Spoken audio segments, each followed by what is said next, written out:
Assalamualaikum warahmatullahi wabarakatuh. Salam mahasiswa, salam budi luhur. Perkenalkan, nama saya Andika Dwi Saputra dengan NIM 203-15578, Fakultas Ekonomi dan Bisnis, Program Studi Manajemen, mata kuliah Manajemen Pemasaran, dengan dosen pengampu Bapak Dr. Muhammad Marbul Taufik, SAG, SEMM. Di video kali ini saya akan menjelaskan materi dari mata kuliah Manajemen Pemasaran, yaitu brand atau merek. Asal mula merek. Brand atau merek sebenarnya telah ada sejak masa yang sangat lama. Bahkan sebagian dari Anda mungkin tidak akan menyangka brand atau merek berasal dari kata brander yang artinya to burn. Istilah ini dipakai oleh bangsa Viking untuk kegiatan memberikan tanda bakat pada hewan yang mereka miliki sebagai bentuk kepemilikan hewan peliharaan. Merek dagang. Merek dagang adalah salah satu jenis kekayaan intelektual yang terdiri dari tanda, desain, atau ekspresi yang dapat dikenali untuk mengidentifikasi produk atau layanan yang didistribusikan ke pasar. Merek dagang inilah yang membuat suatu produk atau jasa menjadi unik dan berbeda dengan bisnis jenis lainnya, serta membuat pembeli atau pelanggan lebih mudah mengenali produk. Perusahaan yang mendaftarkan merek dagang yang dimiliki dapat terlindungi secara hukum. Dengan begitu, tidak ada pihak lain yang dapat menggunakan nama, tanda, simbol yang sama dengan apa yang sudah digunakan. Hal ini yang membuat merek dagang penting untuk dimiliki. Menurut Undang-Undang Nomor 15 Tahun 2001 tentang merek, merek dagang adalah merek yang digunakan pada barang yang diperdagangkan oleh seseorang atau beberapa orang secara bersama-sama atau badan hukum untuk membedakan barang-barang sejenis lainnya. Merek dagang yang sudah didaftarkan memiliki jangka waktu yang berlaku. Di Indonesia, perlindungan merek berlaku selama 10 tahun sejak tanggal pengajuan. Perlindungan merek dagang dapat diperpanjang sesuai dengan ketentuan hukum yang berlaku. Merek dagang yang tidak bisa didaftarkan. 1. Bertentangan dengan ideologi negara, peraturan perundang-undangan, moralitas agama, serta kesusilaan atau ketertiban umum. Yang kedua adalah sama dengan, berkaitan dengan, atau hanya menyebut barang atau jasa yang dimohonkan pendaftarannya. Ketiga, terdapat unsur yang dapat menyesatkan masyarakat mengenai asal, kualitas, jenis, ukuran, macam, tujuan penggunaan barang atau jasa yang dimohonkan pendaftarannya, atau merupakan nama varietas tanaman yang dilindungi oleh barang atau jasa yang sejenis. 4. Terdapat keterangan yang tidak sesuai dengan kualitas atau manfaat dari barang atau jasa yang diproduksi. Kelima, tidak memiliki hal yang dapat menjadi pembeda dari barang atau jasa yang lainnya. Yang keenam dan terakhir, merupakan nama umum atau lambang milik umum. Pengertian merek menurut para ahli. 1. Kartajaya.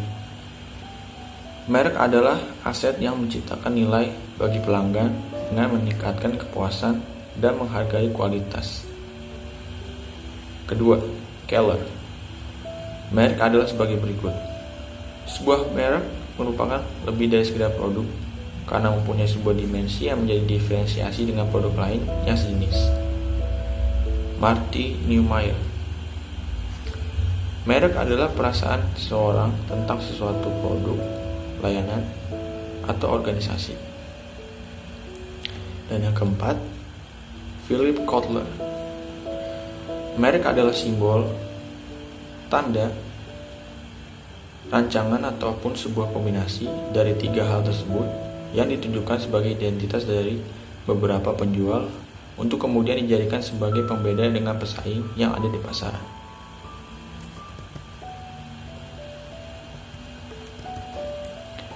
Ekuitas merek. Ekuitas merek adalah seperangkat aset dan keterpercayaan merek yang terkait dengan merek tertentu nama atau simbol yang mampu menambah atau mengurangi nilai yang diberikan oleh sebuah produk atau jasa, baik bagi pemasar ataupun perusahaan maupun pelanggan. Bagi pelanggan, hal ini menjadi tambahan informasi, jadi juga kepercayaan, serta meningkatkan pencapaian kepuasan. Bagi pemasar atau perusahaan, dapat menyukseskan program pemasaran dengan menambah konsumen baru, serta mempertahankan konsumen lama.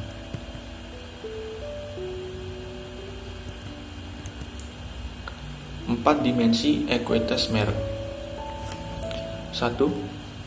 Kesadaran merek atau brand awareness, yaitu kemampuan pelanggan untuk mengenali atau mengingat kembali sebuah merek dan mengaitkannya dengan satu kategori produk tertentu. Kedua, persepsi kualitas atau perceived quality, yaitu menggambarkan respons keseluruhan pelanggan terhadap kualitas dan keunggulan yang ditawarkan oleh merek. Ketiga, asosiasi merek atau brand association, yaitu berkenaan dengan segala sesuatu yang terkait dalam memori pelanggan terhadap sebuah merek. Yang keempat dan terakhir, loyalitas merek atau brand loyalty, yaitu komitmen kuat dalam berlangsung atau membeli kembali suatu merek secara konsisten di masa yang akan datang. 6. Tingkat pengertian merek. 1. Atribut, memiliki kaitan dengan pengertian dari merek. Disebutkan merek akan mengingatkan pada hal tertentu. Sebagai contoh, merek BMW akan cenderung mengingatkan para konsumen atas sebuah produk mobil dan lain sebagainya. 2. Manfaat. Selain menyatakan atribut, merek juga memiliki nilai manfaat di mana hal ini cenderung berkaitan dengan manfaat fungsional, seperti halnya tahan lama, memiliki manfaat supaya tidak cepat membeli lagi. Ketiga, nilai.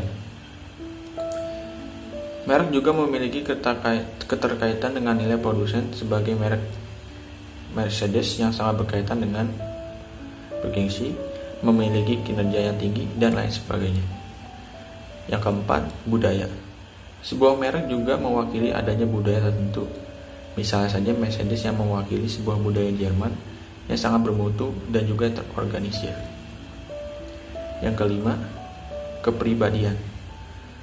Merek ternyata juga mewakili sebuah kepribadian tersendiri, seperti halnya Mercedes yang mencerminkan sebuah pemimpin yang sangat masuk akal atau lainnya. Yang keenam, pemakai.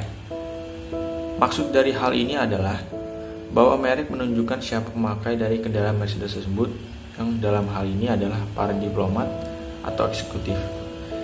Merek itu sendiri adalah sebuah pembeda antara satu perusahaan dengan perusahaan lainnya atas apa yang saat ini ditawarkan.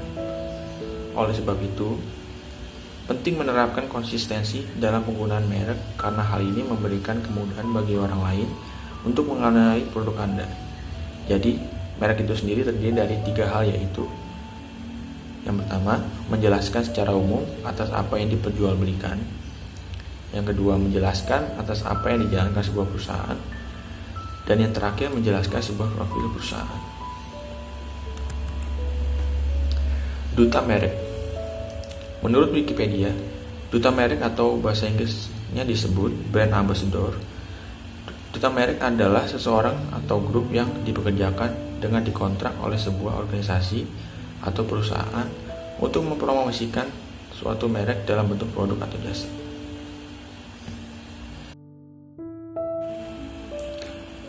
Tujuan pemberian merek. Sebuah merek juga mempengaruhi pengambilan keputusan untuk membeli produk, hingga akhirnya memunculkan hubungan loyalitas antara pembeli dan penjual. Jadi, secara umum, merek memiliki tujuan sebagai berikut. Yang pertama, alat promosi untuk menarik perhatian para konsumen di pasaran.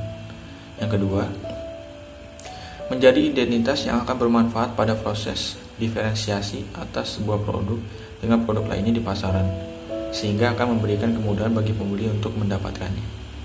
Yang ketiga, mempertahankan citra produk dengan memberikan sebuah jaminan kualitas, keyakinan, dan juga prestisi, tertentu atas sebuah produk.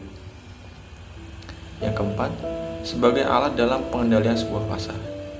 Yang kelima, memperkenalkan sebuah produk baru yang nantinya akan membantu dalam mendapatkan pelanggan baru ke depannya dengan lebih mudah dari sebelumnya. Yang keenam, memberikan perlindungan hukum atas nilai istimewa yang dimiliki sebuah produk tertentu. Yang ketujuh, memudahkan para penjual dalam melakukan segmentasi pasar dengan lebih baik. Dan yang terakhir, meningkatkan terciptanya sebuah inovasi produk yang akan mendorong para konsumen melakukan berbagai keunikan tersendiri demi menghindarkan dari adanya tindakan peniruan yang dilakukan oleh para pesaing.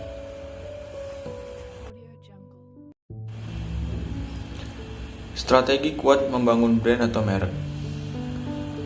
Menurut Dennis Barnwell, seorang penulis buku How to be Distinctive and Remarkable in What You Do and How You Do It, ada 5 langkah strategi dalam membangun merek pribadi yang kuat, yaitu: yang pertama, temukan target.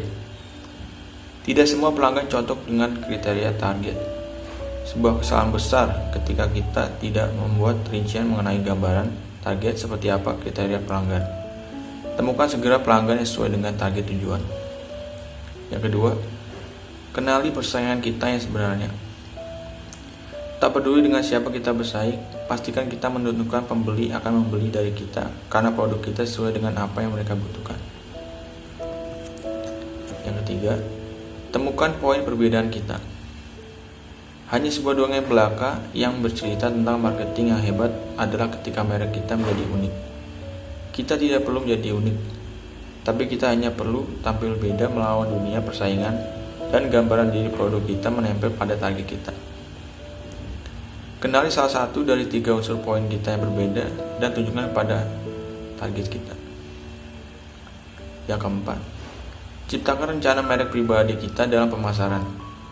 Bawa merek pribadi kita dalam hidup dengan cara bagaimana mengkomunikasikan secara verbal, dalam tulisan, dan gambaran umum. Dan yang terakhir, tulislah pernyataan merek pribadi kita.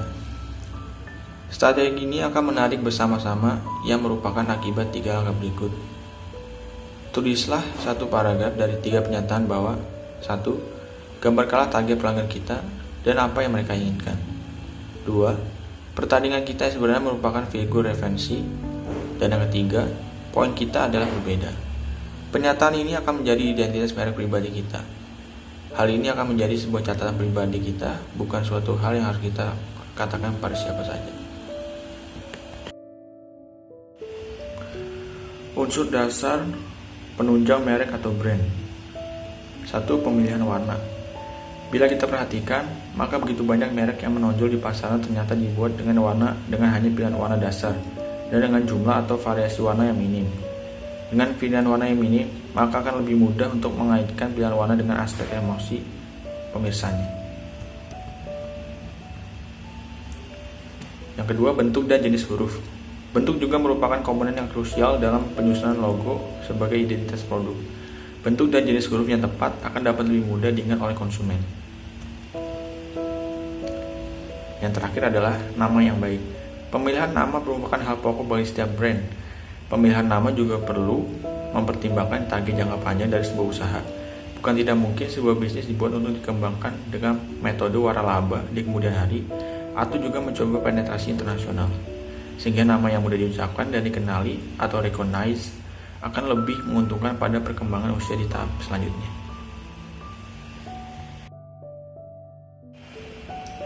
Demikian materi yang dapat saya jelaskan pada kesempatan kali ini. Semoga video ini dapat bermanfaat bagi diri saya dan teman-teman sekalian. Dan saya ingin mengucapkan terima kasih kepada dosen pengampu saya, Bapak Dr. Muhammad Mabul Taufik, SAGSM MM, yang telah memberikan materi sehingga saya dapat mengerjakan UTS kali ini dengan baik dan benar. Saya Adika Diusata mohon undur diri. Mohon maaf apabila ada kekurangan. Salam mahasiswa dan salam budi luhur.